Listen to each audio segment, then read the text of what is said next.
읽어주는 교과 첫째 날 3월 20일 일요일 하나님의 백성들을 돌봄. 히브리서 13장 1, 2절, 로마서 12장 13절, 디모데전서 3장 2절, 디도서 1장 8절, 그리고 베드로전서 4장 9절을 읽어보라. 이 구절들에서 말하는 손님 대접은 어떤 행동을 말하는가? 초기 기독교는 낯선 사람을 환대하는 문화 속에 퍼져나갔다. 손님 대접을 마다하지 않았던 사람 중에는 기독교인은 물론 비기독교인도 있었다. 손님 대접하기를 잊지 말라는 가르침은 단순히 손님을 집으로 모시는 것을 깜빡 잊는 것을 이야기하는 것이 아니라 의도적으로 모른 척하는 것을 의미했을 것이다. 바울은 동료 신자들을 위한 대접만을 염두에 두고 이야기한 것이 아니었다.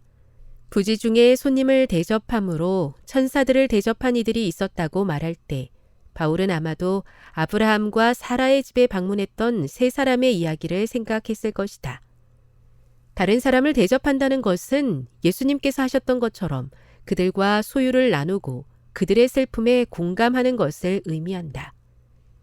감옥에 갇힌 자들을 향한 형제 사랑은 단순히 기도 속에서 그들을 기억하는 것이 아니라 물질적, 정서적 지원을 제공하는 것을 의미했다.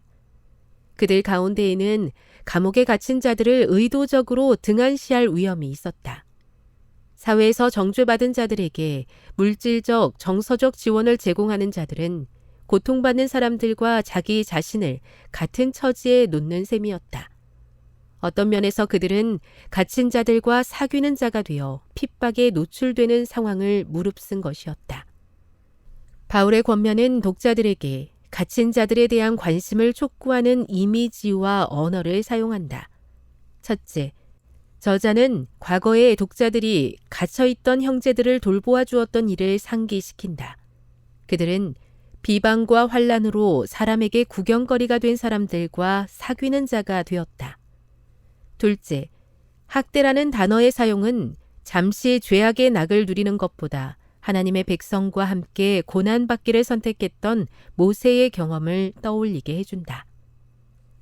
마지막으로 바울은 형제 사랑의 이상적인 모습을 나타낸다.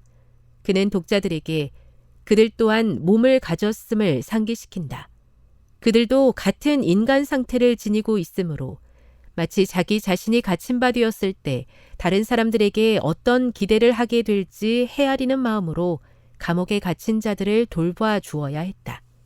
하나님의 백성들은 갇힌 자들에게 물질적, 정서적 지원을 제공하므로 그들이 버림받지 않았음을 보여주어야 한다. 교훈입니다. 하나님의 백성들은 사회에서 소외된 자들을 기억하고 물질적, 정서적 지원을 제공하므로 참된 형제 사랑의 모습을 보여주어야 한다. 묵상. 마태복음 7장 12절을 읽어보십시오. 성경이 제시하는 이상적인 형제 사랑의 모습은 무엇입니까? 적용. 교인이든 아니든 상관없이 감옥에 갇힌 자들을 포함하여 사회에서 소외된 사람들을 위해 우리가 할 수 있는 일에는 무엇이 있을까요? 영감의 교훈입니다. 손님 대접은 의무이자 축복이다. 성경은 손님 대접하는 정신을 실천하도록 많이 강조하고 있다. 성경은 그 정신의 발휘를 하나의 의무로 명령할 뿐만 아니라 이 미덕의 실천에 대한 많은 아름다운 장면들과 거기서 연유되는 축복들을 알려준다. 그것들 중 가장 첫째가는 것은 아브라함의 경험이다. 증언보감 2권 568.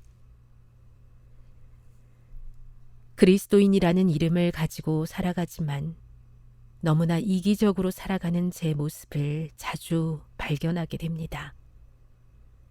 제 주변에 맡겨주신 귀한 영혼들에게 실제적인 방법으로 예수님의 사랑을 나누며 살게 해 주시옵소서.